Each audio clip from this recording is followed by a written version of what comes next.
Seguimos en Boulevard. Vamos a remontarnos al año 2008, a la quiebra de Lehman Brothers, al inicio de la crisis. El inicio de la crisis y de algún modo también el cambio de sistema que todavía está vigente y que ha entrado en su tercera y última fase. Iñaki Calvo. Pues así lo afirma en su último libro el conocido economista Santiago Niño Becerra. Se titula El Crash, tercera fase, y contiene muchas previsiones inquietantes. La crisis que estalló con el hundimiento de Lehman Brothers fue una crisis sistémica, una crisis del sistema económico vigente que lleva corrigiéndose desde hace casi 11 años. En este tiempo hemos vivido el shock inicial, la era de la austeridad, las compras masivas de deuda a cargo del Banco Central Europeo y una posterior recuperación de la economía. Pero esto último no ha sido gratis. Han empeorado las condiciones de trabajo, han bajado los sueldos, disminuido las cotizaciones y negras nubes se ciernen sobre el denominado estado del bienestar. Y todo porque el capitalismo lucha por perpetuarse en el tiempo a base de cambios y estrategias que, curiosamente y según Niño Becerra, forzarán su colapso definitivo dentro de unos 50 años. ¿Qué tal, Santiago? Buenos días. Gracias, buenos días. El título del libro no es muy alentador, el crash. Esto es un desastre. Bueno, es el crash que tuvo lugar en el 2010 como inicio de la crisis del 2007.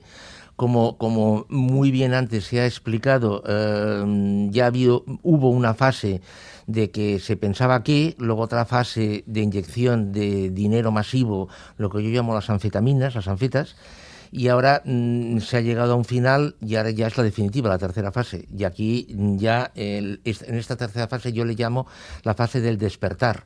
Es decir, vamos a llegar a una situación en la que ya se va a implementar el nuevo modelo y luego ya, a partir del 2024-25, la estabilidad. Pero que nadie piense que vamos a volver al 2005. Al 2005 no volveremos nunca. No. No. ¿Y qué bases tiene entonces esta tercera fase? Esa tercera fase va a consistir en el diseño y implementación de este nuevo modelo, nuevo modelo bancario, dilución del concepto de Estado, eclosión de las corporaciones, reducción masiva del dinero fiduciario, y paso al dinero electrónico. Por otra parte, la demanda de trabajo va a caer por la aplicación masiva de tecnología, sustitución de trabajo por tecnología, potenciación de áreas con posibilidades y estancamiento de áreas que no las tienen. Bueno, es decir, poner sobre la mesa, o sea, de alguna forma limpiar lo que ya no sirve, eliminar el tejido que ya no funciona, hablando de un cuerpo humano, y ir hacia situaciones en las que realmente haya expectativas. Uh-huh. Ha hablado de anfetaminas antes Santiago Niño Becerra, toda esta inyección de dinero, y precisamente las anfetaminas han servido para que se reanimaran cuerpos en grave crisis, como por ejemplo España, ¿no? Y a España le esperan tiempos muy duros. ¿A raíz de qué? ¿De este cese de las anfetaminas? A ver, yo tal y como lo veo, las anfetaminas han servido para ganar tiempo. Es decir, llega el año 2010, se entra en una fase de austeridad, lo que se busca es reducir los déficits, se consigue, pero evidentemente a base de una sangría terrible.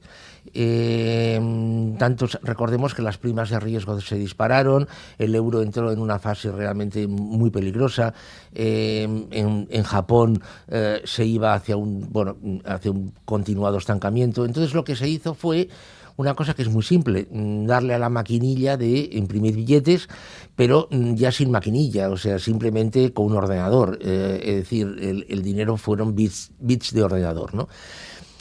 Hablando de España, hemos llegado a una situación en que el Banco Central Europeo tiene 250.000 millones de deuda pública española y casi 40.000 millones de deuda privada. Entonces, no es que sea España una excepción, lo que pasa es que en el caso de España, proporcionalmente a esa situación, la cosa es más gorda, ¿no?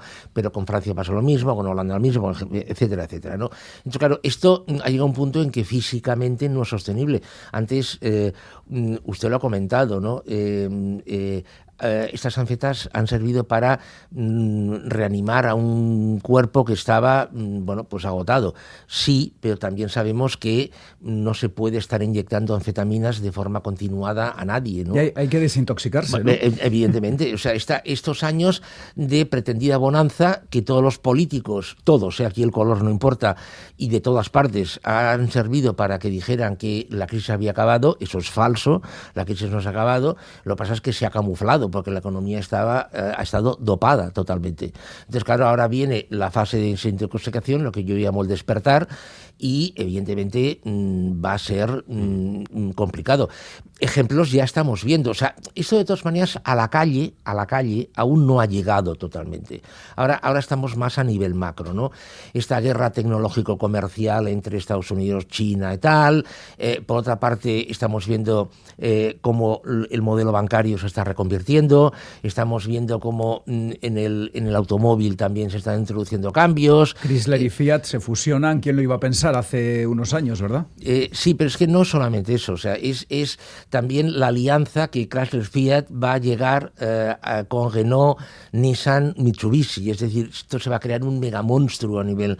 O sea, son las corporaciones que decíamos antes, ¿no? Es decir, de momento es todo muy a nivel macro, pero luego cuando esto se vaya concretizando, a ver, cuando se llegue a una compenetración, que se llegará, entre Chrysler, Fiat, Renault, Nissan, Mitsubishi, a ver, van a sobrar puestos de trabajo a mansalva. O sea, pero a mansalva.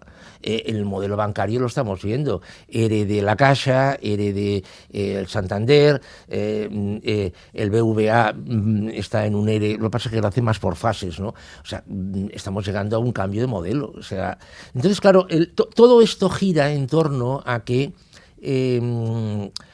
hoy es posible algo que hace ya no 100 años, hace 25 era impensable. Hoy es posible generar PIB con 0 unidades de factor trabajo. O sea, es decir, cuando digo cero, digo cero.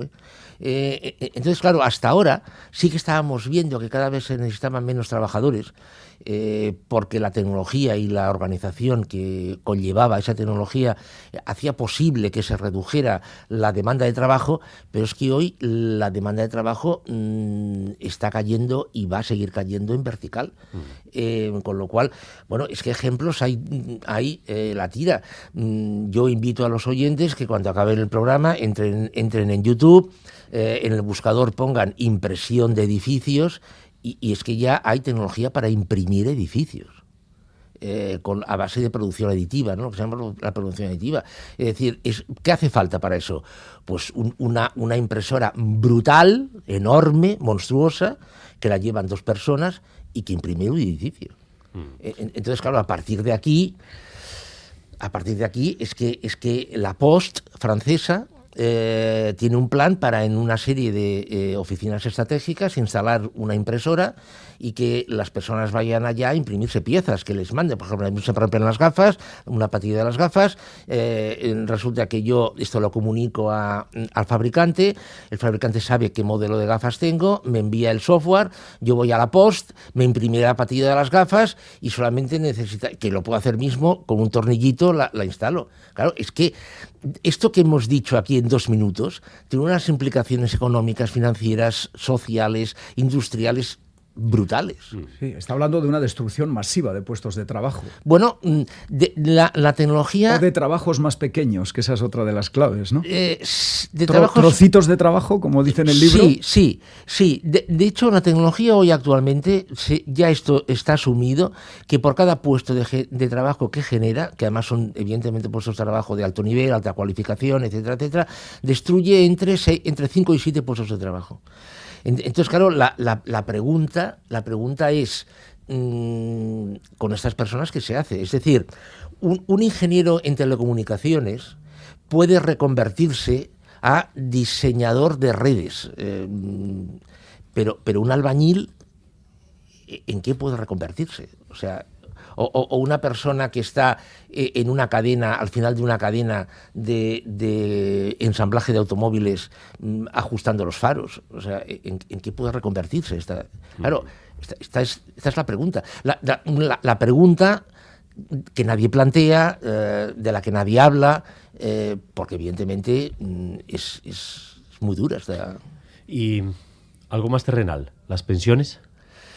Bueno, las pensiones, a ver, sí, desde luego más terrenal que esto.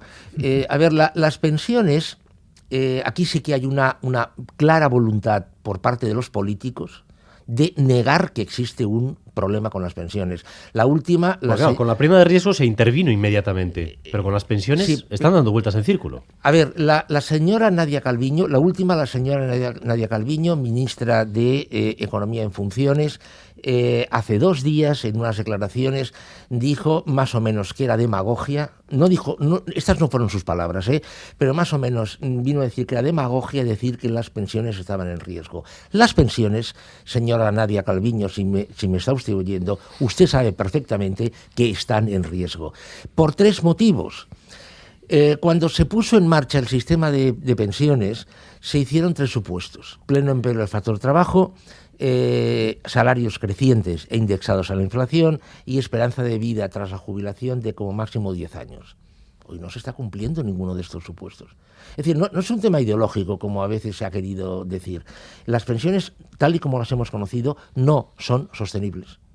El salario medio de un joven que se está incorporando actualmente al mercado de trabajo es un 20% inferior a la pensión media de un pensionista nuevo que se está incorporando al sistema de pensiones. O sea, es que no son sostenibles.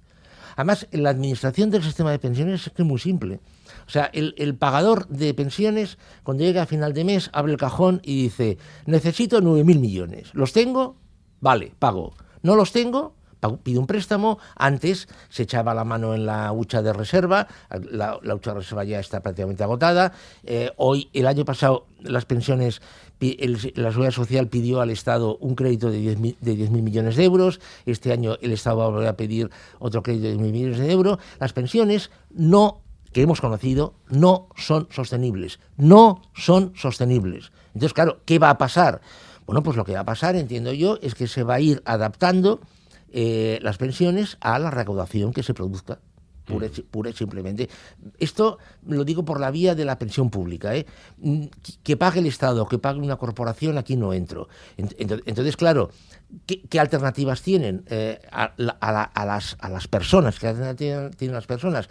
Una, retrasar voluntariamente la edad de jubilación, pero cuidado, no porque por ley se diga, no porque por ley se diga, sino pura simplemente porque la pensión no alcance. En Estados Unidos ya hace años que se está desjubilando gente. Esa gente que está en Estados Unidos, muchísima gente tiene un plan de pensiones, muchísima gente tiene un plan de pensiones. Y además existen las pensiones públicas. Las instauró Roosevelt, son muy bajas, pero bueno, había gente que entre la pensión pública y el plan de pensiones tiraba. No, ahora no, o sea, hay mucha gente que se está desjubilando en Estados Unidos.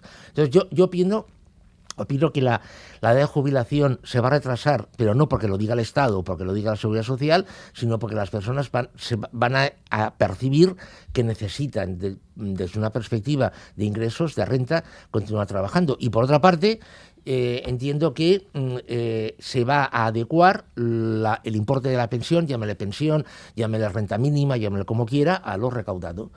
Entonces, claro, esto, si le quieren seguir llamando pensión a esto, me parece muy bien. O sea, como si le llamamos mesa o le llamamos vaso, le podemos llamar como queramos. Pero esto no es la pensión que hemos vivido. Es otra historia. No es el economista que se dedica a alegrarle los oídos a la gente y mucho menos a los políticos. Santiago Niño Becerra, que está en Bilbao con su nuevo libro, El Crash, tercera fase. Un placer siempre hablar con usted. Vale, muy bien. Gracias. Igualmente, gracias. Hasta la próxima.